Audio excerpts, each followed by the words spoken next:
Good afternoon, everybody, and welcome. I guess we don't have enough seats today. Wow. In the last quarter century, a sitting president of the United States has come to Davos only twice. Both times it was Donald Trump. So when I asked to serve in this new role that I have, he was one of the first leaders I called and invited to return. I first met the president about 25 years ago, but I worked most closely with him during the early months of COVID. This was March 2020. Markets were under extreme stress. Some economists were warning we could be headed towards a second Great Depression. What stood out to me during the extraordinary period was a president's willingness to bring together people from governments, from business, across institutions, across perspective, to think differently, and importantly, to act decisively. That instinct to act, especially in pivotal moments, is one reason I think he values the World Economic Forum. It is a unique institution that brings together the largest combination of government officials, business leaders, technology leaders, civil society and NGO leaders, anywhere in the world for a genuine dialogue, and particularly, importantly, this year. Thankfully, this group is meeting under better economic circumstances than during the pandemic, but once again, we're facing very serious different economic conditions around the world.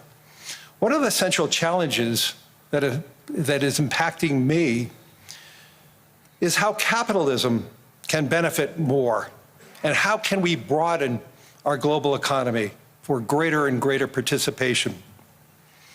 That is a question where the president has shown real leadership through investing in infrastructure, reducing barriers to growth, and initiatives like the Trump account, designed to give more Americans a direct stake in the growth of the U.S. economy. As he enters the second year of his second term, we are interested in hearing his plans for 2026 and beyond, and will no doubt create more and more conversation. And that's what the forum is about, a serious conversation in the spirit of dialogue. Discussions where the world is headed, where are we going? And these discussions would be incomplete without the President of the United States, the most important leader in the world. We appreciate him here, so let me introduce and welcome back to Davos the President of the United States, Donald J. Trump.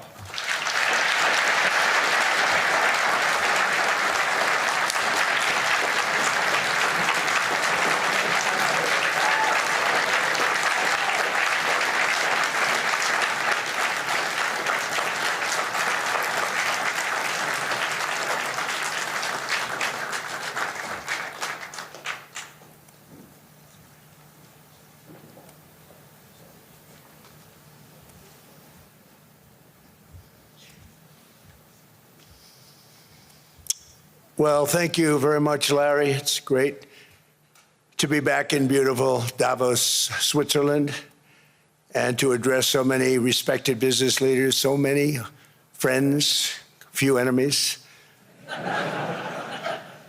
and all of the distinguished guests. It's a who's who, I will say that. I've come to this year's World Economic Forum with truly phenomenal news from America.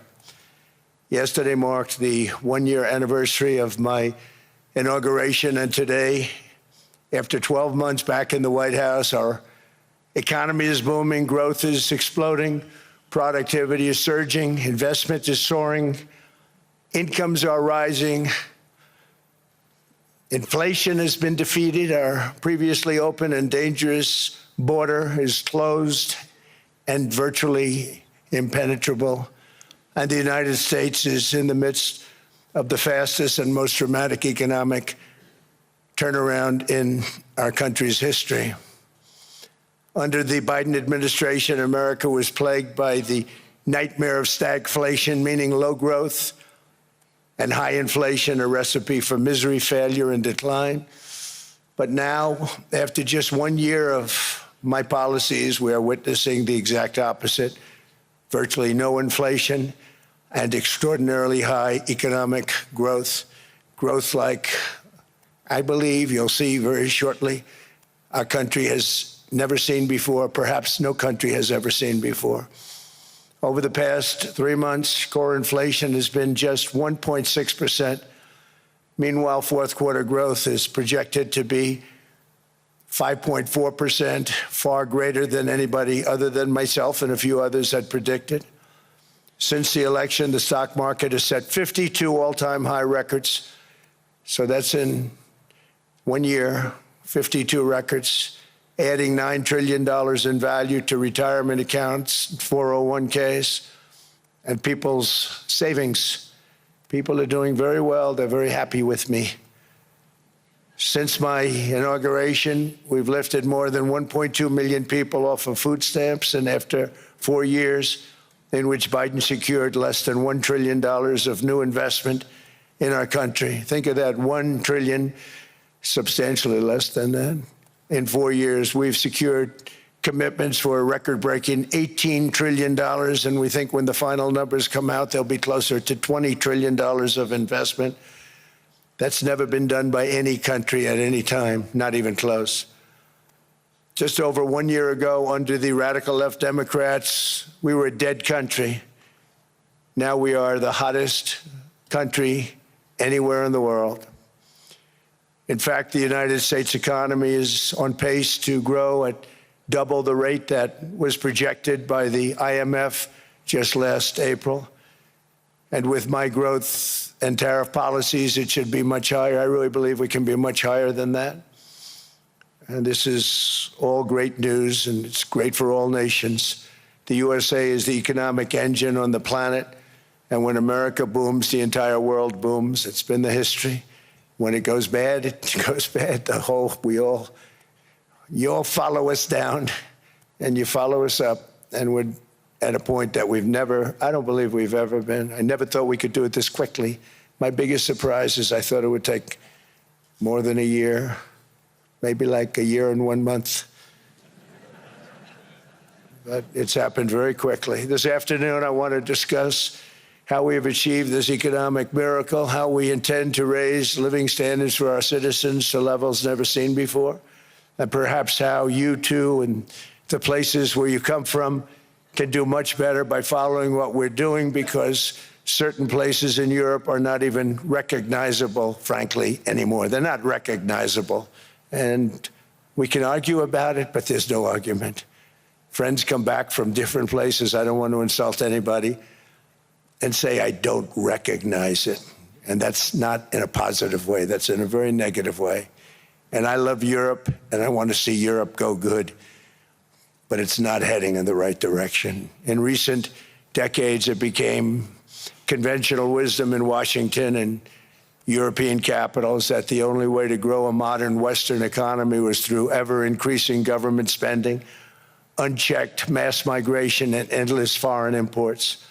The consensus was that so-called dirty jobs and heavy industry should be sent elsewhere, that affordable energy should be replaced by the Green New Scam, and that countries could be propped up by importing new and entirely different populations from faraway lands.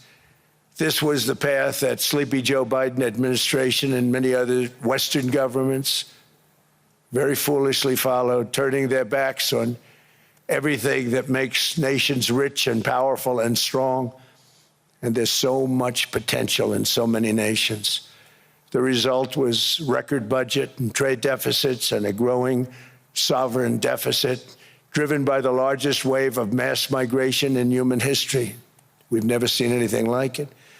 Quite frankly, many parts of our world are being destroyed before our very eyes, and the leaders don't even understand what's happening. And the ones that do understand aren't doing anything about it. Virtually all of the so-called experts predicted my plans to end this failed model would trigger a global recession and runaway inflation. but we have proven them wrong. It's actually just the opposite. In 1 year, our agenda has produced a transformation like America has not seen in over 100 years. Instead of closing down energy plants, we're opening them up. Instead of building ineffective, money-losing windmills, we're taking them down and not approving any. Instead of empowering bureaucrats, we're firing them, and they're going out and getting jobs in the private sector for 2 and 3 times what they were making in government. So they started off hating me when we fired them, and now they love me. Instead of raising taxes on domestic producers, we're lowering them and raising tariffs on foreign nations to pay for the damage that they've caused. In 12 months, we have removed over 270,000 bureaucrats from the federal payrolls, the largest single-year reduction in government employment since the end of World War II.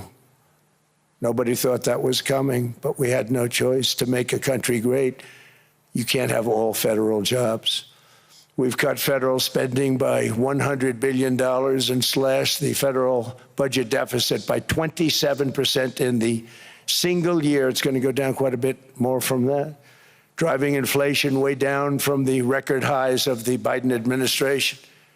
Every month, they went up and up and up. I promised to cut 10 old regulations for every single new regulation, but instead I've cut, actually, till this point, 129 regulations for every 1 new regulation approved. So every time they come in with a new regulation, we do at least 10, but so far it's averaging out to 129, if you can believe it. In July, we passed the largest tax cuts in American history, including no tax on tips, no tax on overtime, no tax on Social Security for our great seniors. We also provided 100% expensing, that's the one they like, and bonus depreciation for all new equipment and capital investments to help companies expand and shift production to America. They are so in love with that. They build a plant, they're able to deduct it immediately, the whole thing, rather than waiting 38 to 41 years in the old days. This is a miracle taking place. Nobody thought it would ever be done by any country, but it's done by us. It was what made my first term the most successful 4-year term that we've ever had from a financial standpoint. And now we've upped it. This is a 10-year program, not a 1-year program. But you're allowed to deduct everything in 1 year. It used to be 38 to 41 years. With tariffs, we've radically reduced our ballooning trade deficit, which was the largest in world history. We were losing more than $1 trillion every single year, and it was just wasted. It was going to waste. But in 1 year, I slashed our monthly trade deficit by a staggering 77%, and all of this with no inflation, something everyone said could not be done. There were a couple of brilliant people that actually thought I was doing the right thing. I thought I was doing the right thing. Now they all think I'm doing the right thing because they can't believe the numbers. American exports are now up by more than $150 billion. Domestic steel production is up by 300,000 tons a month, and it's doubling over the next 4 months. It's doubling and tripling, and we have steel plants being built all over the country. Nobody thought they'd see that. Factory construction is up by 41%, and that number is really going to skyrocket right now because that's during a process that they're putting in to get their approvals, and we've given very, very quick, fast approvals. In the process, we've made historic trade deals with partners covering 40% of all U.S. trade. Some of the greatest companies and countries in the world. We have countries as our partner, too. The European nations, Japan, South Korea. They're our partners. They've gone into massive deals with us, especially on oil and gas. And these agreements raise growth and cause stock markets to boom, not only in the U.S., but virtually every country that came to make a deal, because, as you've learned, when the United States goes up, you follow. It's really become a staple In America, I've stopped the nation-wrecking energy policies that drive up prices while sending jobs and factories to the world's worst polluters. They are indeed polluters. Under sleepy Joe Biden, new domestic oil and gas leases fell by 95%. Think of that. And they wonder, why was gasoline going up so fast? The gasoline actually topped $5 a gallon, and some places $7 a gallon, and more than 100 major power plants were violently shut down by incompetent people that had no idea what the hell they were doing. Under my leadership, U.S. natural gas production is at an all-time high by far. U.S. oil production is up by 730,000 barrels a day, and last week we picked up 50 million barrels from Venezuela alone. Venezuela has been an amazing place for so many years, but then they went bad with their policies. 20 years ago, it was a great country, and now it's got problems, but we're helping them. And those 50 million barrels, we're going to be splitting up with them, and they'll be making more money than they've made in a long time. Venezuela is going to do fantastically well. We appreciate all of the cooperation we've been giving. We've been giving great cooperation. Once the attack ended, and they said, let's make a deal. More people should do that. But Venezuela is going to make more money in the next 6 months than they've made in the last 20 years. Every major oil company is coming in with us. It's amazing. It's a beautiful thing to see.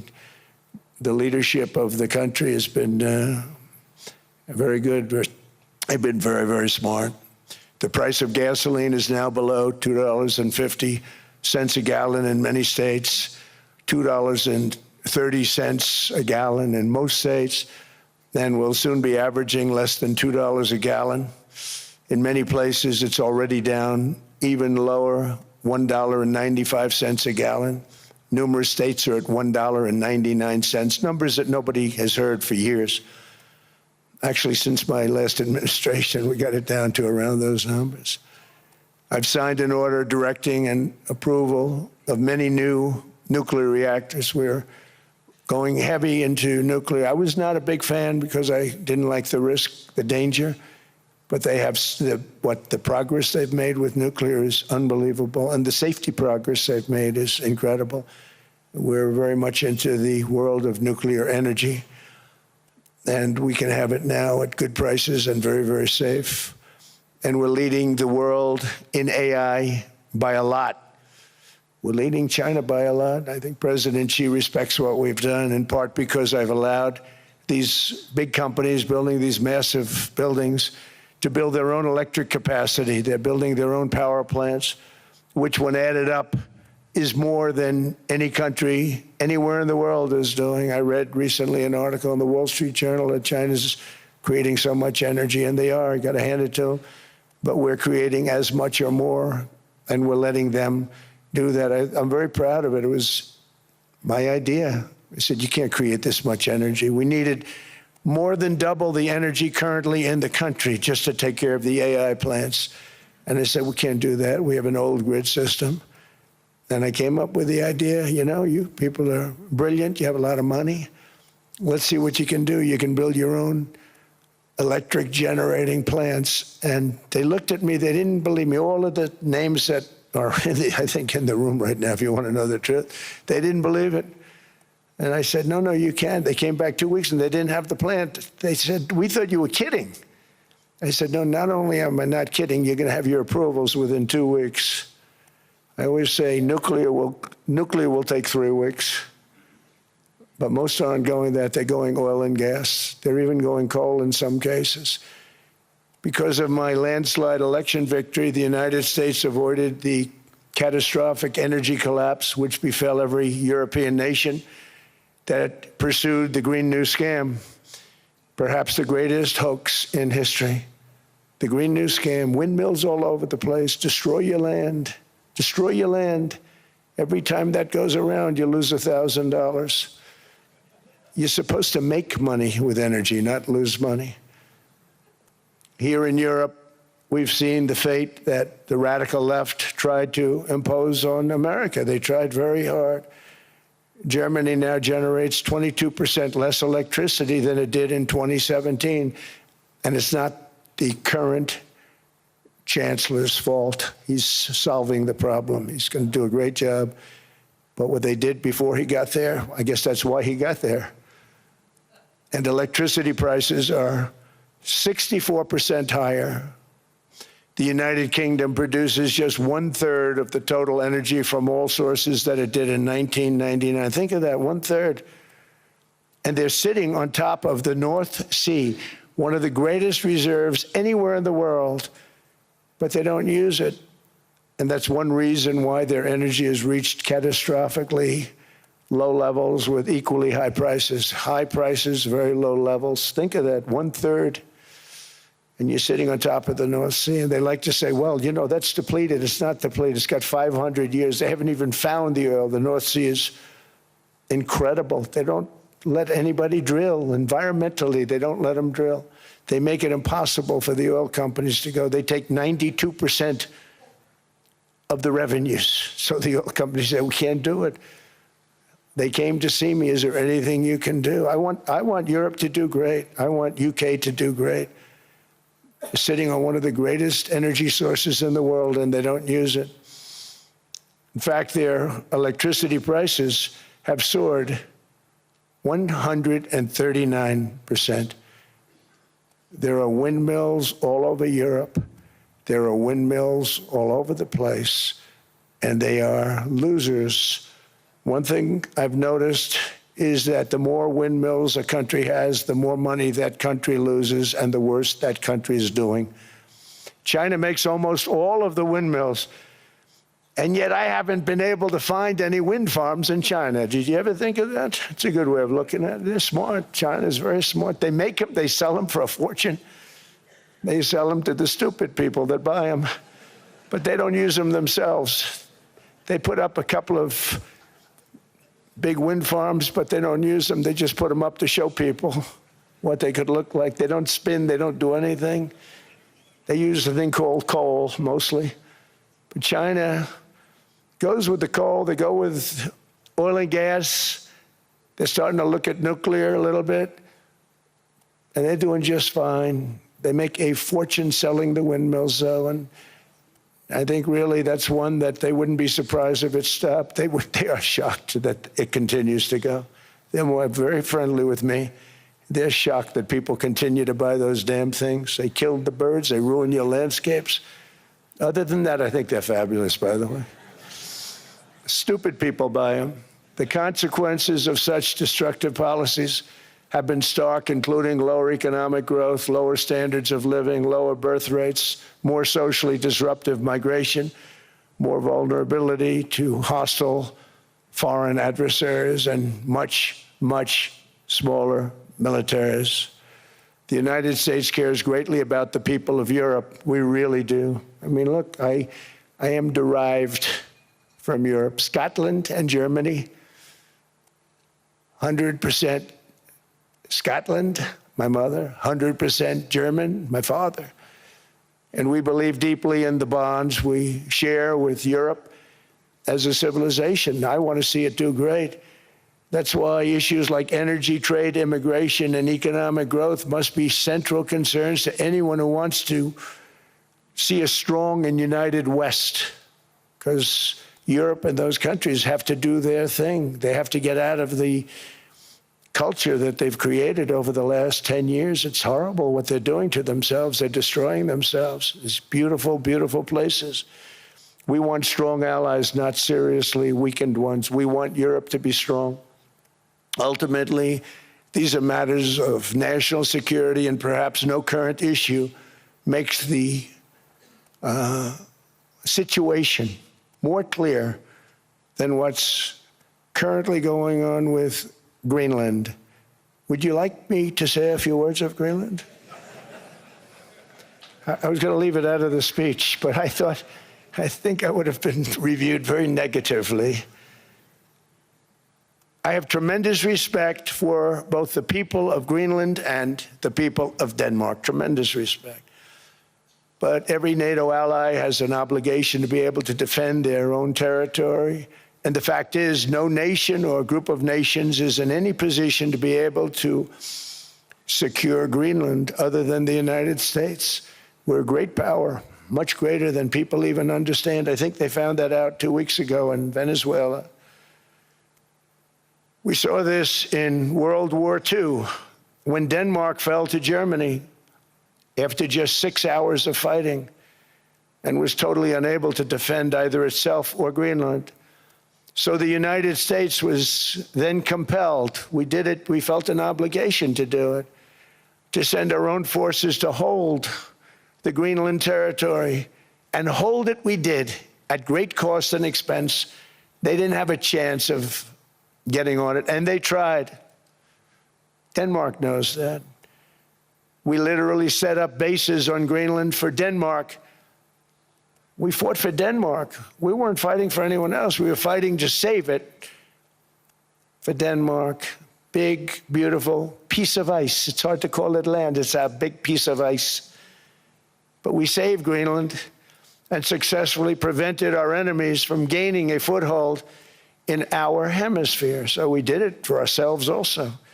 And then after the war, which we won it big. Without us, right now you'd all be speaking German and a little Japanese, perhaps. After the war, we gave Greenland back to Denmark. How stupid were we to do that? But we did it. But we gave it back. But how ungrateful are they now? So now our country and the world face much greater risks than it did ever before because of missiles, because of nuclear, because of weapons of warfare that I can't even talk about. 2 weeks ago, they saw weapons that nobody ever heard of. They weren't able to fire one shot at us. They said, what happened? Everything was discombobulated. They said, we've got them in our sights. Press the trigger, and nothing happened. No anti-aircraft missiles went up. There was one that went up about 30 feet and crashed down right next to the people that sent it. They said, what the hell is going on? Those defensive systems were made by Russia and by China. So they're going to go back to the drawing boards, I guess. Greenland is a vast, almost entirely uninhabited and undeveloped territory. It's sitting undefended in a key strategic location between the United States, Russia, and China. That's exactly where it is, right smack in the middle. Wasn't important nearly when we gave it back. You know, when we gave it back, it wasn't the same as it is now. It's not important for any other reason, you know, everyone talks about the minerals. There's so many places. There's no rare earth, no such thing as rare earth. There's rare processing, but there's so much rare earth. And to get to this rare earth, you got to go through hundreds of feet of ice. That's not the reason we need it. We need it for strategic national security and international security. This enormous unsecured island is actually part of North America, on the northern frontier of the Western Hemisphere. That's our territory. It is therefore a core national security interest of the United States of America. And in fact, it's been our policy for hundreds of years to prevent outside threats from entering our hemisphere, and we've done it very successfully. We've never been stronger than we are now. That's why American presidents have sought to purchase Greenland for nearly 2 centuries. You know, for 2 centuries they've been trying to do it. They should have kept it after World War II, but they had a different president. That's all right. People think differently. Much more necessary now than it was at that time, however. In 2019, Denmark said that they would spend over $200 million to strengthen Greenland's defenses. But as you know, they spent less than 1% of that amount. 1%. There's no sign of Denmark there. And I say that with great respect for Denmark, whose people I love, whose leaders are very good. It's the United States alone that can protect this giant mass of land, this giant piece of ice, develop it and improve it and make it so that it's good for Europe and safe for Europe and good for us. And that's the reason I'm seeking immediate negotiations to once again discuss the acquisition of Greenland by the United States, just as we have acquired many other territories throughout our history, as many of the European nations have. They've acquired, there's nothing wrong with it. Many of them, some went in reverse, actually, if you look. Some had great, vast wealth, great, vast lands all over the world. They went in reverse. They're stuck back where they started. That happens too. But some grow. But this would not be a threat to NATO. This would greatly enhance the security of the entire alliance, the NATO alliance. The United States is treated very unfairly by NATO. I want to tell you that. And when you think about it, nobody can dispute it. We give so much and we get so little in return. And I've been a critic of NATO for many years. And yet I've done more to help NATO than any other president by far, than any other person. You wouldn't have NATO if I didn't get involved in my first term. The war with Ukraine is an example. We are thousands of miles away, separated by a giant ocean. It's a war that should have never started, and it wouldn't have started if the 2020 U.S. presidential election weren't rigged. It was a rigged election. Everybody now knows that. They found out. People will soon be prosecuted for what they did. It's probably breaking news, but it should be. It was a rigged election. You can't have rigged elections. You need strong borders, strong elections, and ideally a good press. I always say it. Strong borders, strong elections, free, fair elections, and a fair media. The media is terrible. It's very crooked. It's very biased, terrible. But someday it'll straighten out because it's losing all credibility. Think of it, when I went in a landslide, a giant landslide, won all 7 swing states, won the popular vote, won everything, and they only get negative press. That means that it has no credibility. And if they're going to get credibility, they're going to have to be fair. So you need a fair press. But you also need those other elements. And I inherited a terrible, terrible situation. If you look, the border was open, the inflation was raging, everything was bad with the United States when I came into office. But I also inherited a mess with Ukraine and Russia, something that would have never happened. And I know Putin very well. He and I would discuss Ukraine. It was the apple of his eye, but he wasn't going to do anything. I said, Vladimir, you're not doing it. He would never have done it. It was terrible what happened. I could see it happening, too. After I left, I could see it happening. Biden had given Ukraine and NATO $350 billion, a staggering sum, $350 billion. I came in, and just like the southern border, just like inflation, just like our economy, I said, wow, this place is in trouble, meaning our country. All of these things were out of control. But the border was out of control. We fixed it with the strongest border anywhere in the world. And I've now been working on this war for 1 year, during which time I settled 8 other wars. India, Pakistan, I settled other wars that were, Vladimir Putin called me, Armenia, Azerbaijan. He said, I can't believe you settled that one. They were going on for 35 years. I settled it in 1 day. And President Putin called me. He said, you know, I can't believe I've worked on that war for 10 years trying to settle it. I couldn't do it. I said, do me a favor, focus on settling your war. Don't worry about that one. What does the United States get out of all of this work, all of this money, other than death, destruction, and massive amounts of cash going to people who don't appreciate what we do? They don't appreciate what we do. I'm talking about NATO, I'm talking about Europe.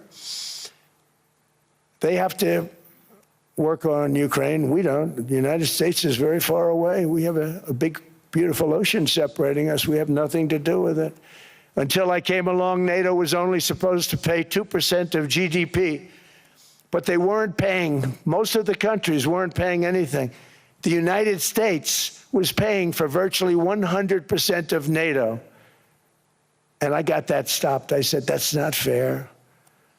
But then, more importantly, I got NATO to pay 5%, and now they were paying, and now they are paying. So something nobody said was possible. They said we will never go up higher than 2%. But they went to 5%, and now they're paying the 5. They didn't pay the 2, and now they're paying the 5. And they're stronger for it, and they have an excellent, by the way, Secretary General, who's possibly in the room. Mark, are you here? Yes, he's here. Hello, Mark. We never asked for anything, and we never got anything. We probably won't get anything unless I decide to use excessive strength and force, where we would be, frankly, unstoppable. But I won't do that. Okay? Now everyone's saying, oh, good. That's probably the biggest statement I made, because people thought I would use force. I don't have to use force. I don't want to use force. I won't use force. All the United States is asking for is a place called Greenland, where we already had it, as a trustee, but respectfully returned it back to Denmark not long ago after we defeated the Germans, the Japanese, the Italians, and others in World War II. We gave it back to them. We were a powerful force then, but we are a much more powerful force now after I rebuilt the military in my first term and continue to do so today. We have a budget of $1.5 trillion. We're bringing back battleships. The battleship is 100 times more powerful than the great battleships you saw in World War II, those great, big, gorgeous ships, the Missouri, the Iowa, the Alabama. Because I thought maybe we could take them out of mothballs. They said, no, sir, these ships are 100, think of that, 100 times more powerful than those big, magnificent pieces of art that you saw so many times ago, that you still see on television. You say, wow, what a force. 100 times, each ship 100 times more powerful than the big battleships of the past. So that was the end of the mothball story. So what we have gotten out of NATO is nothing except to protect Europe from the Soviet Union and now Russia. I mean, we've helped them for so many years. We've never gotten anything, except we pay for NATO. And we paid for many years until I came along. We paid for, in my opinion, 100% of NATO because they weren't paying their bills. And all we're asking for is to get Greenland, including right title and ownership, because you need the ownership to defend it. You can't defend it on a lease. Number one, legally it's not defensible that way, totally. And number two, psychologically, who the hell wants to defend a license agreement or a lease, which is a large piece of ice in the middle of the ocean where if there is a war, much of the action will take place on that piece of ice. Think of it. Those missiles would be flying right over the center of that piece of ice. All we want from Denmark for national and international security and to keep our very energetic and dangerous potential enemies at bay is this land on which we're going to build the greatest golden dome ever built. We're building a golden dome that's going to, just by its very nature, going to be defending Canada. Canada gets a lot of freebies from us, by the way. They should be grateful also, but they're not. I watched your prime minister yesterday. He wasn't so grateful. But they should be grateful to us. Canada lives because of the United States. Remember that, Mark, the next time you make your statements. What we did for Israel was amazing, but that's nothing compared to what we have planned for the United States, Canada, and the rest of the world. We are going to build a dome like no other. We did it for Israel. And by the way, I told Bibi, stop taking credit for the dome. That's our technology. That's our stuff. But they had a lot of courage, and they were good fighters, and they did a good job, and we wiped out the Iran nuclear threat like nobody can believe. Nobody's ever seen anything like it. That, Venezuela, taking down Soleimani, wiping out al-Baghdadi when he tried to reinstitute ISIS. We did a lot. I did a lot of big things. all perfectly executed. Everyone was perfectly executed. Somebody told me that, a military expert told me, "Sir, everything you've done has been perfectly executed." I said, "I know." So other presidents have spent, whether foolishly or not, trillions and trillions of dollars on NATO and gotten absolutely nothing in return. We've never asked for anything. It's always a one-way street. Now they want us to help them with Ukraine. And we say, we're going to. I'm really helping, not even them. I want to see, last week, if you saw, it was 10,000 soldiers, but last month it was 31,000 soldiers died. 31,000. That's this room times, the number of people in this room times 30. Think of it. 30,000 soldiers died in 1 month. The month before it was 27,000. The month before that it was 28,000. The month before that it was 25,000. It's a bloodbath over there. And that's what I want to stop. It doesn't help the United States, but these are souls. These are young people, look like you, look like some of you right in the front row. They go to war, their parents are so proud. Oh, there he goes, comes back. 2 weeks later, they get a call, your son's head's been blown off. I want to stop it. It's a horrible war. It's the worst since World War II. They keep going, they'll exceed World War II. The numbers are staggering, how many people they've lost. They don't want to talk about it. Ukraine and Russia lost just tremendous amounts. And I'm dealing with President Putin, and he wants to make a deal, I believe. I'm dealing with President Zelensky, and I think he wants to make a deal. I'm meeting him today. He might be in the audience right now.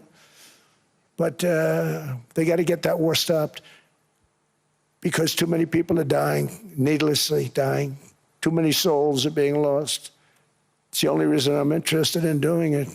But in doing it, I'm helping Europe, I'm helping NATO, and I've until the last few days when I told them about Iceland, they loved me. They called me daddy, right, last time. A very smart man said, he's our daddy.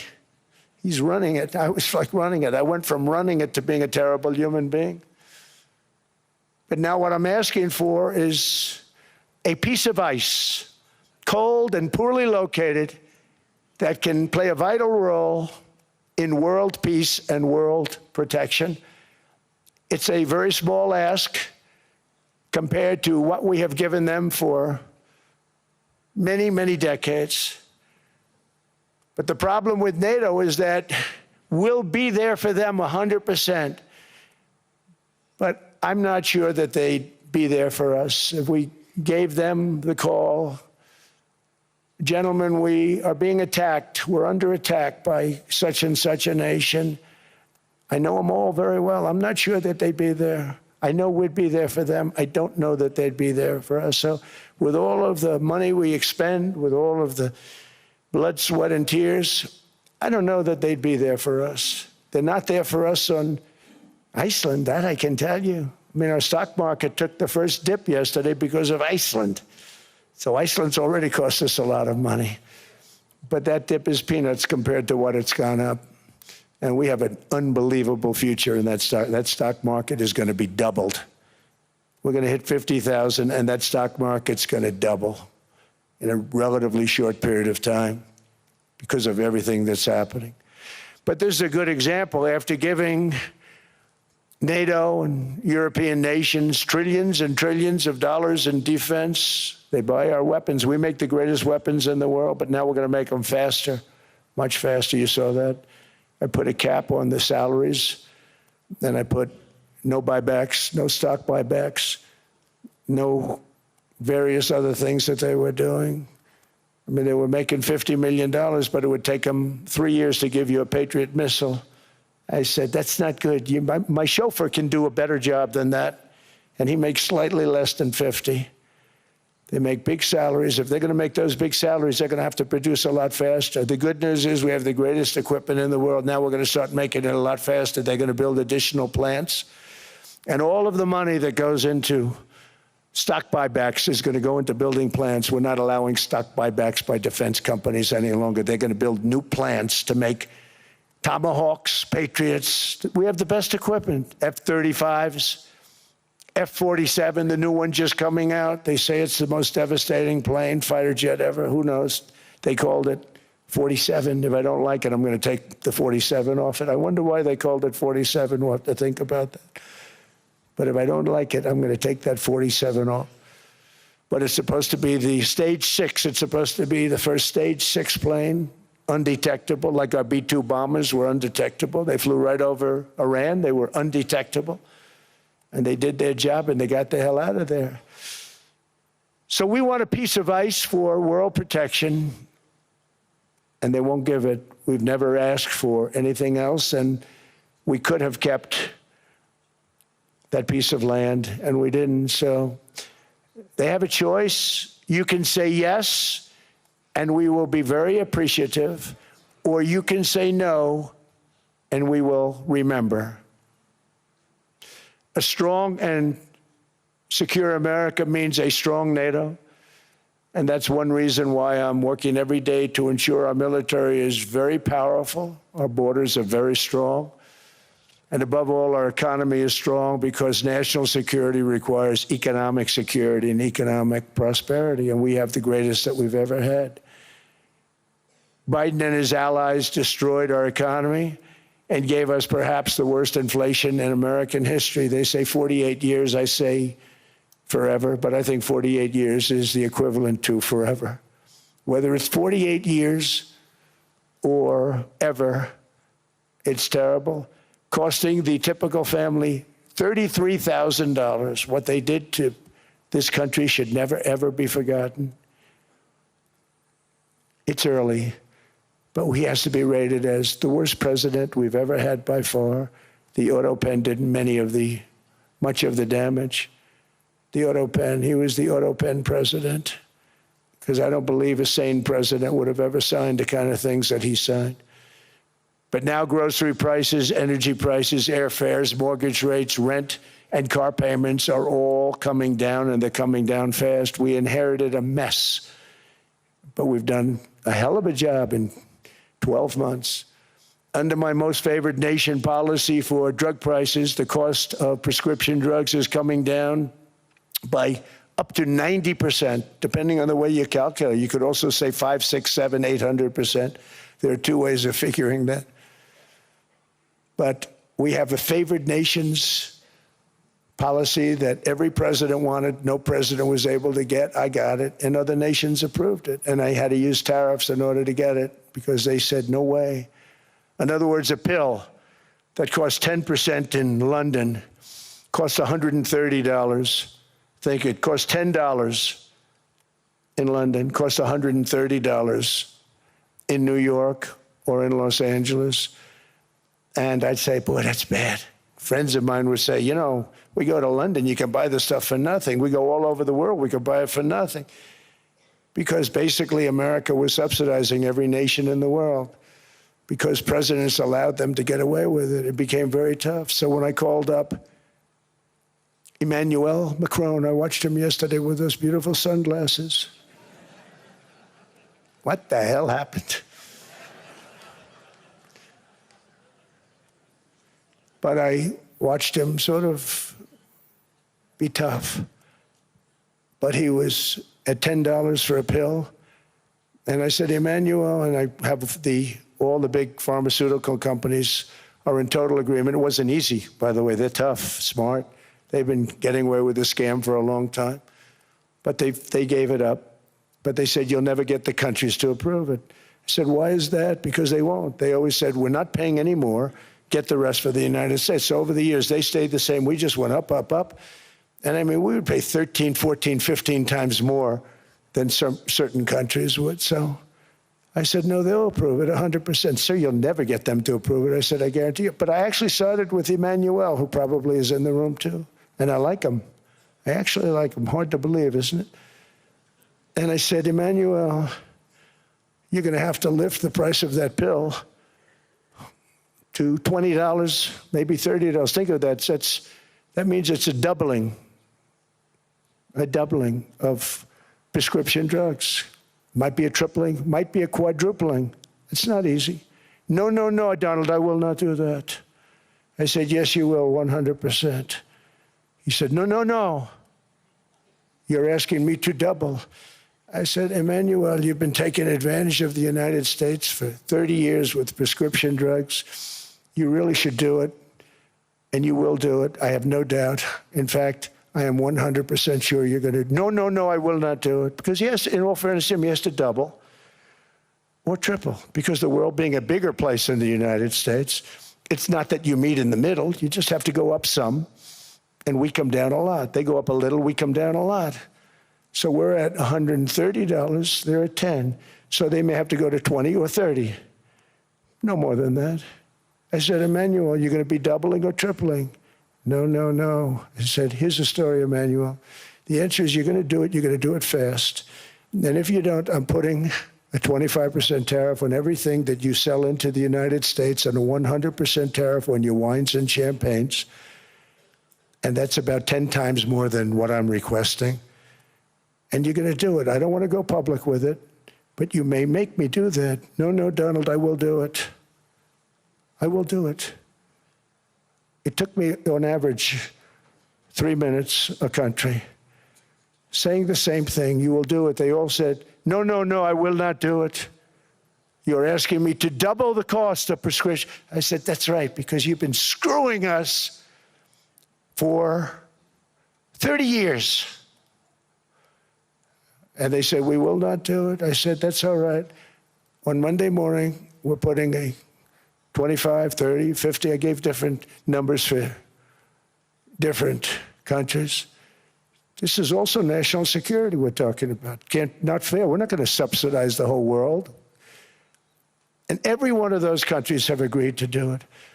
So one of the biggest things that I've done is the fact that we have now most favored nation. We will pay whatever the lowest price is in the entire world.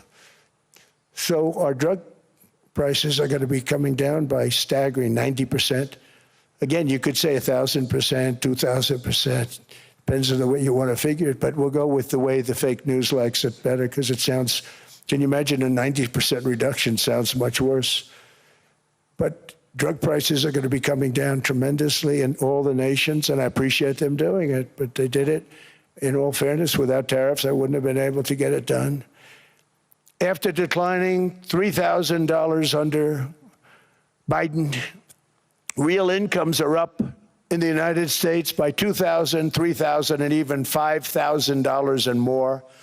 Home ownership has always been a symbol of health and vigor of American society, but that goal fell out of reach for millions and millions of people in the Biden era because interest rates went up so high.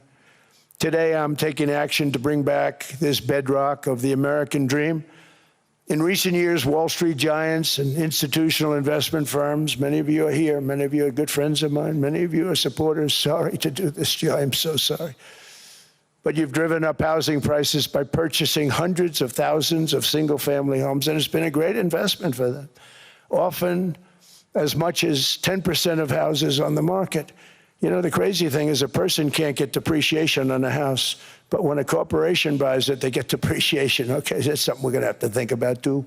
I don't know if too many people think about that. You buy a corporation, they buy 500 houses. They buy hundreds of thousands. They buy 500 houses. They can take depreciation. A person sweats and works and buys one house, they can't. But homes are built for people, not for corporations, and America will not become a nation of renters. We're not going to do that. That's why I have signed an executive order banning large institutional investors from buying single-family homes. It's just not fair to the public. They're not able to buy a house. And I'm calling on Congress to pass that ban into permanent law, and I think they will. One of the biggest barriers to saving for a down payment has been surging credit card debt. The profit margin for credit card companies now exceeds 50%, one of the biggest. And they charge Americans interest rates of 28%, 30%, 31%, 32%. Whatever happened to usury? So to help our citizens recover from the Biden disaster, all caused by this horrible precedent, just horrible precedent, I'm asking Congress to cap credit card interest rates at 10% for 1 year. And this will help millions of Americans save for a home. They have no idea they're paying 28%. They go out there a little late in their payment and they end up losing their house. It's terrible. To unleash innovation in savings and financing, I'm also working to ensure America remains the crypto capital of the world.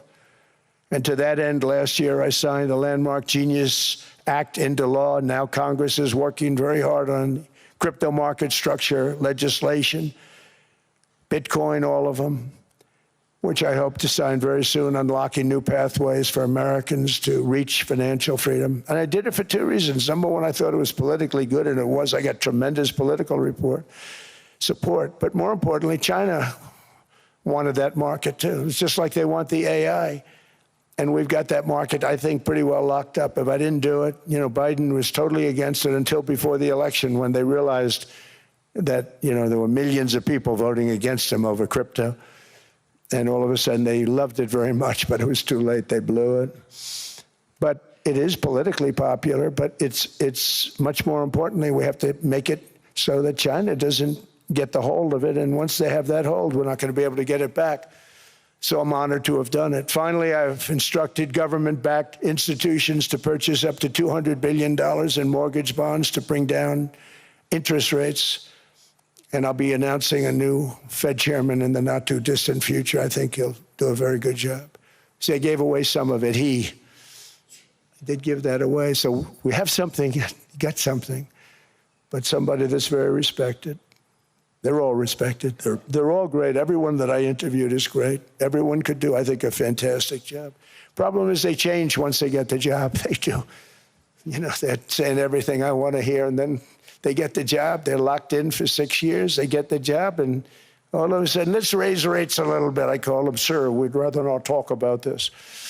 It's amazing how people change once they have the job, but it's too bad. Sort of disloyalty, but they got to do what they think is right. We have a terrible chairman right now, Jerome, too late Powell. He's always too late. And he's very late with interest rates, except before the election, he was just fine for the other side. So we're going to have somebody that's great, and we hope he does the right job. Last week, the average 30-year mortgage rate dropped below 6% for the first time in many years. Another major factor in driving up housing costs was the mass invasion of our borders. And I have to say one thing about housing, because nobody ever says this. I am very protective of people that already own a house, of which we have millions and millions and millions. And because we have had such a good run, the house values have gone up tremendously. And these people have become wealthy. They weren't wealthy. They become wealthy because of their house.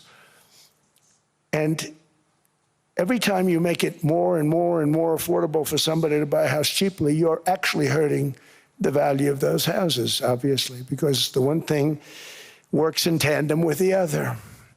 And I don't want to do anything that's going to hurt the value of people that own a house, who for the first time in their lives are walking around the streets of whatever city they're in, very proud that their house is worth $500,000, $600,000, $700,000.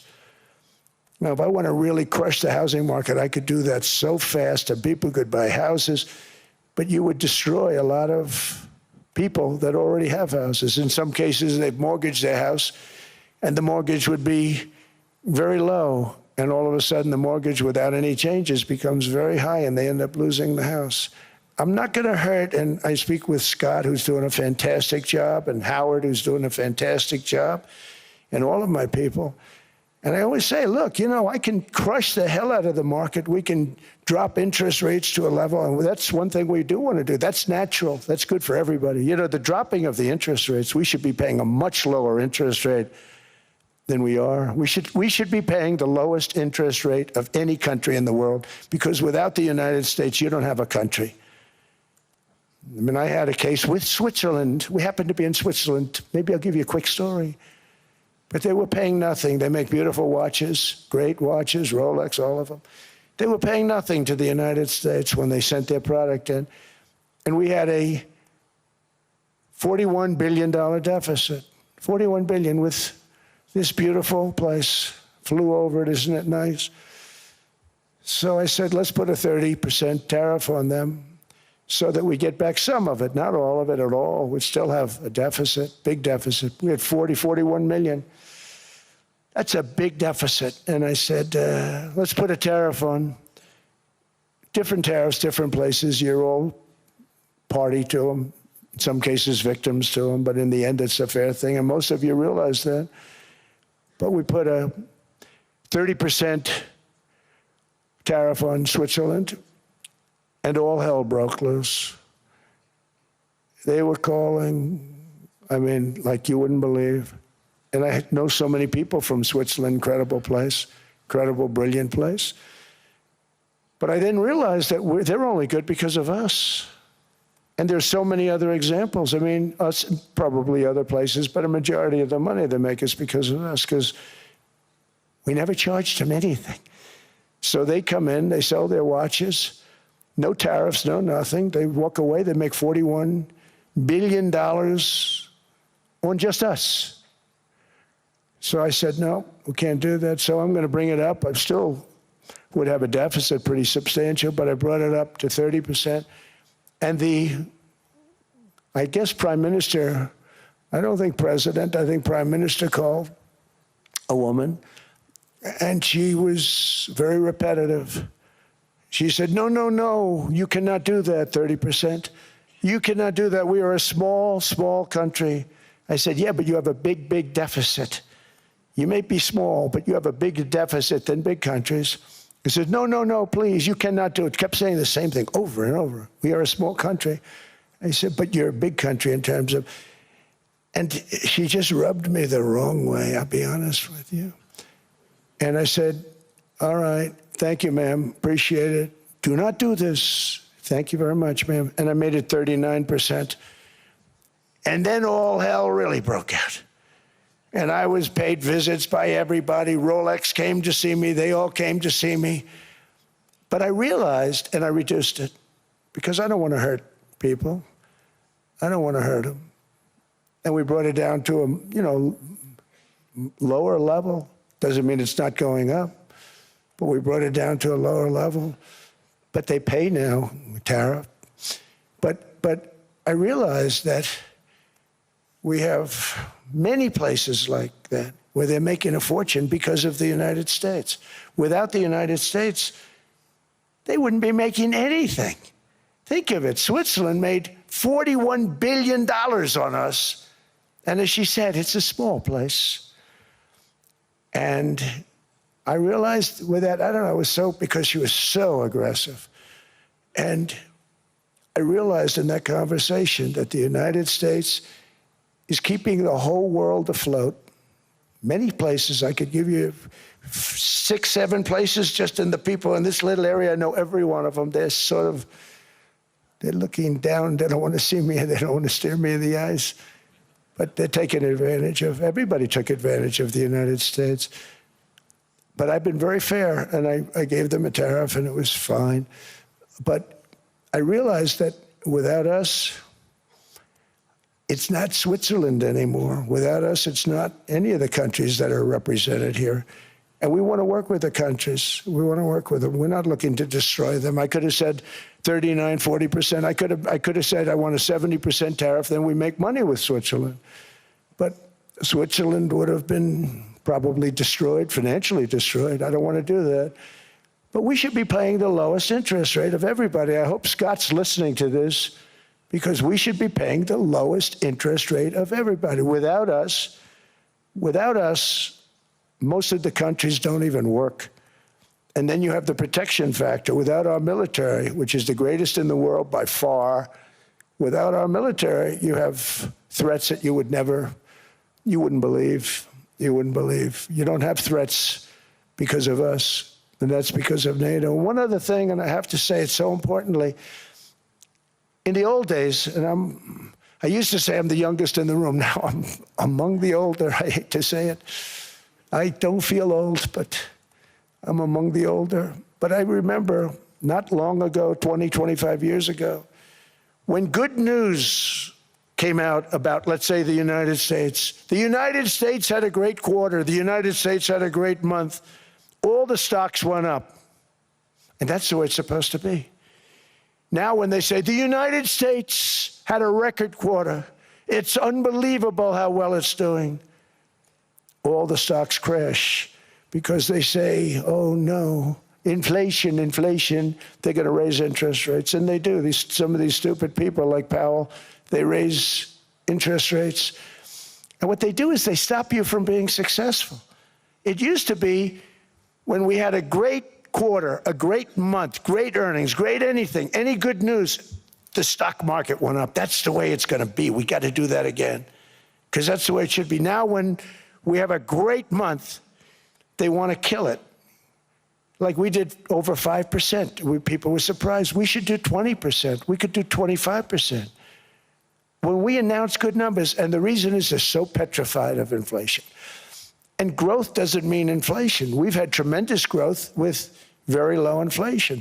In fact, growth can fight inflation, proper growth.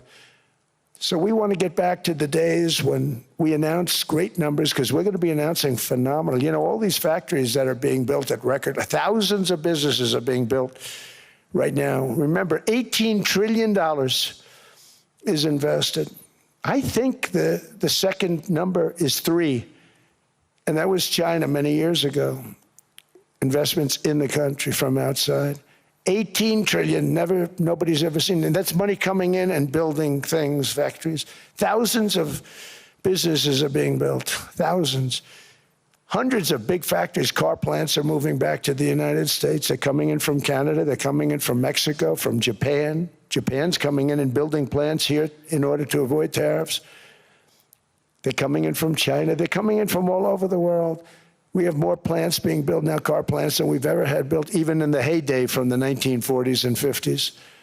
And they're bigger. They don't use renovations anymore where they take an old plant, they rip it down, they build a brand new plant, super modern plant. But it's happening at levels that nobody's ever seen. In 2024, the U.S. built less than 2 million new homes, but Biden admitted more than 8 million new migrants. And those days are over. In 2025, for the first time in 50 years, the United States had reverse migration. Boy, that was nice. And these were criminals that were being taken out of our country because they allowed people to come into our country from jails, from gangs, drug dealers, murderers. 11,888 murderers. We've gotten most of them out. And then ICE gets beat up by stupid people from leadership in Minnesota. We actually are helping Minnesota so much, but they don't appreciate it. Most places do. You know, Washington, D.C. is the safest place now in the United States. It was a very dangerous place to walk, and now you can walk with your wife, your kids, right through the middle of the city. Right now, Washington, D.C. is as safe as it gets. It was one of the most unsafe, I had to admit. We sent in the military, the National Guard. Within 2 months, it was great. Within 3 months, it's like a really great place and a safe place and a beautiful place. It's even been cleaned up. The graffiti's gone. The fences are gone. We don't have to worry about fences anymore. All of the places, the grasses are cut and replaced with new grass in many cases. It's all going to happen in the spring.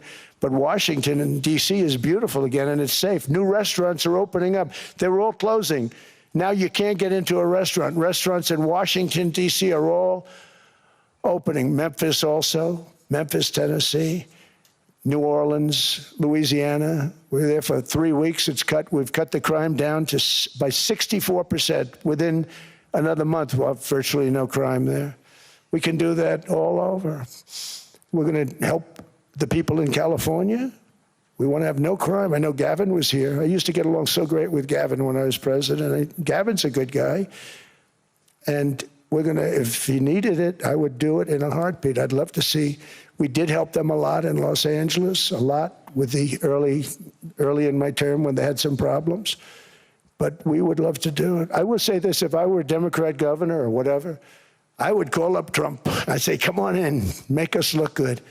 Because we're cutting crime down to nothing.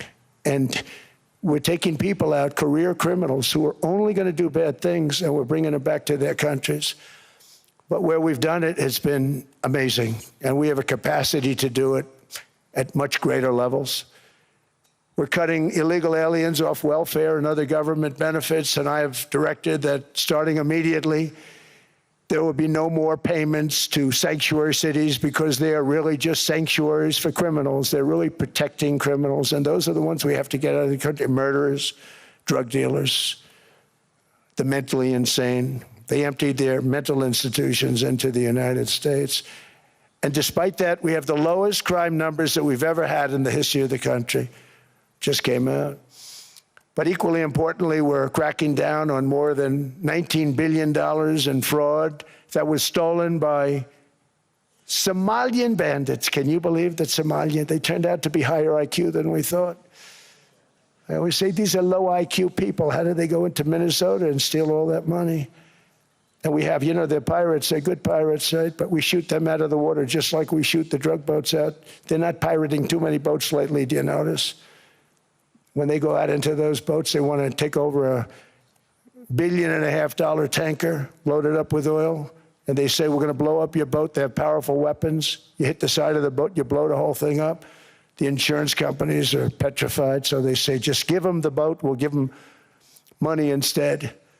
And I don't do that. We blow them right the hell out of the water. We see them going out, we blow them out of the water. We don't have any pirates so much anymore. If we do, they won't be there long. We've cut down with the hitting of the boats that are loaded up with drugs, including submarines. Can you believe they actually buy small, they call mini subs, very fast. They're meant for drugs. We've knocked out 2 of them. The Democrats say they were fishing. You have ruined somebody's fishing weekend. I would say a submarine is not a fishing boat. You don't fish. But we've knocked down drugs by water, the oceans, the sea, by 97.2%. Think of that. And I actually say, who the hell are the 3%? Because I would not want to be piloting one of those boats. We knocked them down, and now we're going to start on land. We're going to knock it all out. The land is the easy part. What we did on sea is incredible, and that's our great military. The situation in Minnesota reminds us that the West cannot mass import foreign cultures which have failed to ever build a successful society of their own. I mean, we're taking people from Somalia, and Somalia is a failed, it's not a nation. Got no government, got no police, got no military, got no nothing. And then we have this fake congressperson who they just reported is worth $30 million. You believe this? Ilhan Omar, talking about the Constitution provides me. She comes from a country that's not a country, and she's telling us how to run America. Not going to get away with it much longer, let me tell you. The explosion of prosperity and conclusion and progress that built the West did not come from our tax codes. It ultimately came from our very special culture. This is the precious inheritance that America and Europe have in common. We share it. We share it, but we have to keep it strong. We have to become stronger, more successful, and more prosperous than ever. We have to defend that culture and rediscover the spirit that lifted the West from the depths of the Dark Ages to the pinnacle of human achievement. We live in an incredible, changing period. It's an unbelievable time, but we have to take advantage of the time that we're in. In our hands are technologies that our ancestors could scarcely have. I mean, they couldn't have even dreamt some of the things that we see today. And so rapidly they're produced. I mean, AI, 2 years ago, nobody ever heard of the term, and now everybody's talking about it. And it can have some very good purpose. It could also have some dangerous purpose, and for that we have to watch out. But some tremendous things are happening because of it. And we're leading by so much. We're doing so well. But opportunities that are bigger and grander than ever before in human history are right before us. It is the pioneers in this room. Many of you in this room are true pioneers. You're two truly brilliant, brilliant people. Just your ability to get a ticket is brilliant because you have about 50 people for every seat. I don't know what, that's Larry. Everything Larry touches turns to gold. He made this very successful. But you're in this room, And some of you are the greatest leaders anywhere in the world. You're the greatest brains anywhere in the world. And the future is unlimited, and to a large part because of you, and we have to protect you, and we have to cherish you. I always say we have to cherish our brilliant people because there aren't many of them. So together with confidence, boldness, and persistence, let us lift up our people, grow our economies, defend our shared destiny, and build a future for our citizens that is more ambitious, more exciting, more inspiring, and greater than the world has ever seen. We're in a position to do things that nobody else has ever even thought of before. And many of the people in this room are the ones that are doing it, and I want to congratulate you, and I'm with you all the way. You can do things that nobody else can even think about. So I congratulate you on your tremendous success, and the United States is back, bigger, stronger, better than ever before, and I'll see you around. Thank you all very much. Thank you very much.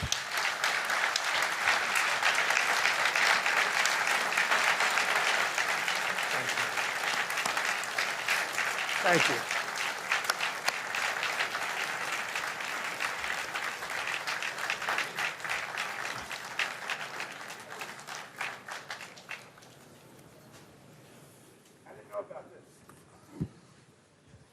This was supposed to be a nice fire chat, Mr. President. Yes, good. I got set up. No, I did know. You made the job for the moderator really easy. Thank you, Mr. President, for your speech. I do have a few follow-up questions, if it's okay. Sure. I don't think I should start with Greenland, maybe. I'll start with the economy. The U.S. economy is doing really, really well. But how to sustain this growth moving forward? Because there's always a recession looming around the corner. Well, you know, the one thing about economies and recessions is sometimes you get hit unexpectedly and there's nothing you can do about it. All brilliant people, but there's nothing. One example was COVID. We had an economy going at levels like nobody had ever seen my first 2.5, 3 years. And then I heard the word pandemic, not COVID. They came up with that name over a period of time. We won't get into that. But I heard the word pandemic. And I had a poll come out that was so strong just prior to that, and I was with the two best pollsters, McLaughlin and Fabrizio, and they said, sir, George Washington and Abraham Lincoln, if they came back and ran as president and vice president, they couldn't beat you. And then what happened is the following day, I was told to stay tuned because there's something really bad happening in China. There are bodies laying all over Wuhan, right around that certain building that we talk about. I always said it came from Wuhan. It did come from Wuhan. And they were body bags. We saw it by satellite. And they said, there are strange things happening in China. And so it began. And we ended up with the COVID, and the whole world suffered. We did a phenomenal job. I don't think we got the credit we deserved. We did something that Operation Warp Speed, which some people say was one of the greatest military feats ever. We did a great job. Used our military, used a lot of people. But sometimes you get hit with things, nothing you can do. You get hit with things like that unexpectedly. And we got through it. And when I left, the stock market was higher than it was previous to the COVID coming up. And I called it a great achievement. But things happen, bad things happen. The things that we can stop are wars if we're smart. That we can stop. Those are a matter of being intelligent and having intelligent people on the other side, because wars are the worst of all. Wars are worse than anything. But we can stop wars because that's sort of up to us. But things like dust flying in the air, wherever COVID comes from or whatever comes, sometimes you have to be a little bit lucky. But we are poised to have an economy like no other, not only in this country, but anywhere. And you know, when you hear the kind of numbers that I can tell you that Scott Bessent was with me the other day, and he's looking at numbers. He said, I can't. And that's all he's done his whole life, pretty much your whole life. Scott, you weren't going to be a football player, I don't think. Scott was not that great at football, but he was always good at numbers, right? And he was looking at numbers. He said, I've never seen anything like this. We're poised to do things that no other country has ever done. And, you know, luck, I hate to say it, but we need a little luck. We don't want to get hit by something that nobody could have thought. Whoever thought we were going to hit by a pandemic? You know, when I heard the word pandemic, I said, oh, that's an ancient problem. World War I, they lost 100 million people. It actually ended World War I. A lot of people don't know. The Spanish flu in World War I ended the war because all the soldiers were sick. The soldiers were so sick on both sides, and that war was raging, and they were all dying from the Spanish flu. They were sick as dogs. They couldn't fight. So, you know, you don't know how that would have turned out. But so we do, I mean, subject to that, and I always have to put a caveat in for it, but we're poised to have the greatest growth of any large country, I think any country that there's been. When you look at what's happening in the United States, it's really amazing. Thank you. One thing that maybe keeps you up at night, I know you don't sleep that much anyway, Mr. President, is the debt. The U.S. debt is high, is now the biggest expenditure on your budget. How to get out of that impasse? Well, the big thing is growth. I mean, growth is the way. If we grow like this, we go from having at $37 trillion, we go from having high debt to low debt. But we also are cutting expenses, you know, the old-fashioned way. We have extraordinary growth. I think we're going to be growing our way out. I think we're going to be paying off debt. We're taking in tremendous money from tariffs fairly. And again, I'm using them judiciously. You know, Switzerland's a case study. I could have gotten much more. I could have asked for much more. But we're using them judiciously. But I think growth, most importantly, and then cutting costs. Now, if you take a look at Minnesota, $19 billion in fraud and other things. People going to airports, they came into the country, they don't have 10 cents, and they're leaving with hundreds of thousands of cash in their bags. When we get to that, and our DOJ, Pam, and Todd, and all the people that work over there, and all of the people that work in here, I can tell you, Scott Bessent is working on that. It's a priority, right? You have your whole team. We're in there looking for where this money is coming from, how much it is. It could be more than $19 billion. Can you believe that? That's just one state. If we were able to cut out 50% of the fraud, 50%, and we should be able to do better than that, we would have a balanced budget without having to talk about even growth. So we have a lot of options, but we're working very hard on that. That's a big deal. It's not just the protests, the fake protests done by agitators and, you know, professional insurrectionists. That's what they are. They're professional troublemakers. But we are looking very strong at the money too in Minnesota and other places. I think, Mr. President, also the $500 billion invested in artificial intelligence and the frontier technologies last year also were driving growth exponentially in the U.S. Well, AI has been a big factor. AI is massive. I mean, Mark Zuckerberg showed me a plant where he put it over a map of Manhattan, and it was basically the size of Manhattan. This is not, I said, you got to be kidding. It's a plant that was miles long, miles wide, very high. I don't think it was high like the Empire State Building, but it was high. And it literally covered most of the island of Manhattan. That's called a big plant. And, you know, when I heard they're going to spend $50 billion building it, I said, what are they, you know, if you spend $50 million, you can build a nice little shopping center. If you spend $500 million, you can build a good shopping center. But how do you spend $50 billion? When I looked at this thing, I said, you think you'll be able to do it for that? It's amazing when, you know, some of the plants that I see, and I see them all, and again, so big is we're letting them build their own electric generation. This way we have no problem, and otherwise they'd be complaining. There'd be nobody able to, you know, we have an old grid system. And not only that, they're going to sell at a very cheap price the excess electricity that they create back into our grid. So that'll solve some problems for certain states that don't have enough electricity. We also know that on the AI, there is fierce competition between the U.S. as the largest economy in the world 27% of the global GDP and 5% of the global population, not doing that badly, and China. And we know that that competition is very tough on AI. I know you're heading to a state visit to China in April.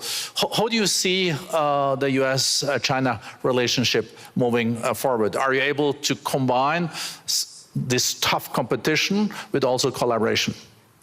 So I've always had a very good relationship with President Xi and with President Putin. Talk about, the larger powers. But I've always had a very good relationship with President Xi of China. He's an incredible man. What he's done is amazing. He's highly respected by everybody. And I do now. I mean, now I have good. It was very severely interrupted by COVID. I used to call it the China virus, but he said, do you think you could use a different name? And I decided to do that, because why should we have a problem over that? But I would do that, and they were. You're a true diplomat, huh? I became a diplomat for the first time. Well, who taught me that? Marco Rubio. He said, let me teach you about diplomacy. Hey, any guy that gets approved by 100% of the votes, think of it, he got liberal Democrats and radical right Republicans to approve him. He's the only one. The next one was lost 45 votes, right? But he got all 100 votes voting for him. And at first I wasn't happy about it. I said, wait a minute, I don't like that. And now it turns out that the Democrats probably wish they didn't do that. And Marco has been fantastic. Marco, stand up, please. You have done a great job as Secretary of State. He's going to go down as the best Secretary of State. And Scott, and we have Susie, who's the first female Chief of Staff, and she's the best Chief of Staff, too. And I see Howard Lutnick, who I know spoke, and Howard's fantastic. Some of the deals we're doing are great. And I want to pay particular attention because we have Chris. And Chris, you got up and spoke, I think. He's the #1 oil man in the world, because I was going to put Doug Burgum, who's fantastic. I don't know if Doug's here. Is Doug here? Doug Burgum is fantastic. He said, sir, there's one man better than me. And he introduced me to Chris. And he turns out to be. So we're drilling more oil and gas now than we ever have, by almost double. Is that right, Chris? And on top of it, we got a lot coming out of Venezuela. So anyway, so we're doing great. The country is just doing great. We have great people. Thank you. And I see other people. We have Steve Witkoff. We have Jared. I got so many people. I'm in trouble, because when I go back, they're going to be people with long faces. Sir, you didn't introduce me. I got so many people. And we have a lot of the greatest people anywhere in the world. I know them all. So I won't continue, because we'd be here all day. Thank you, Mr. President. We also know that you're a deal maker, and then maybe coming back to Greenland and Ukraine. What kind of deal in the end do you see between the U.S. And Denmark?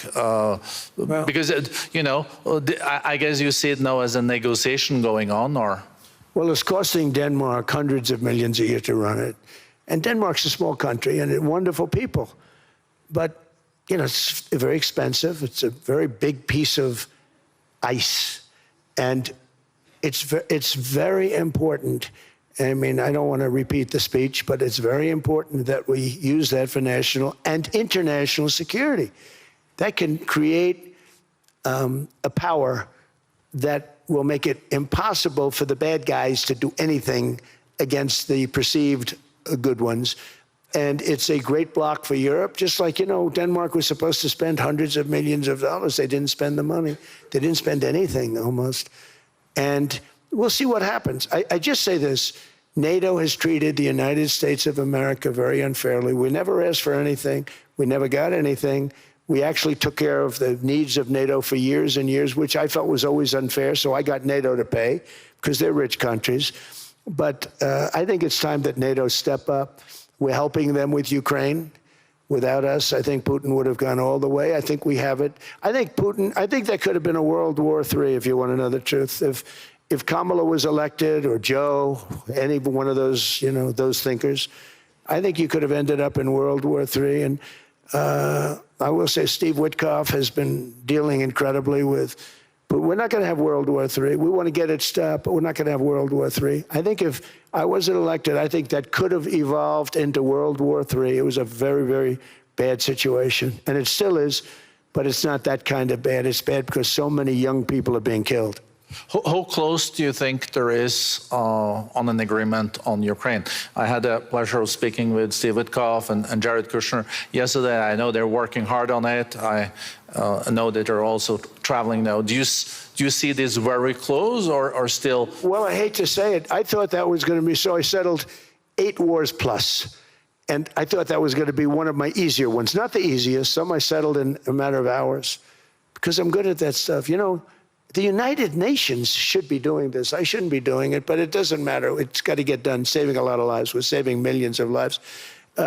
With Ukraine, Russia, there's tremendous hatred between President Zelensky and President Putin. That's not good.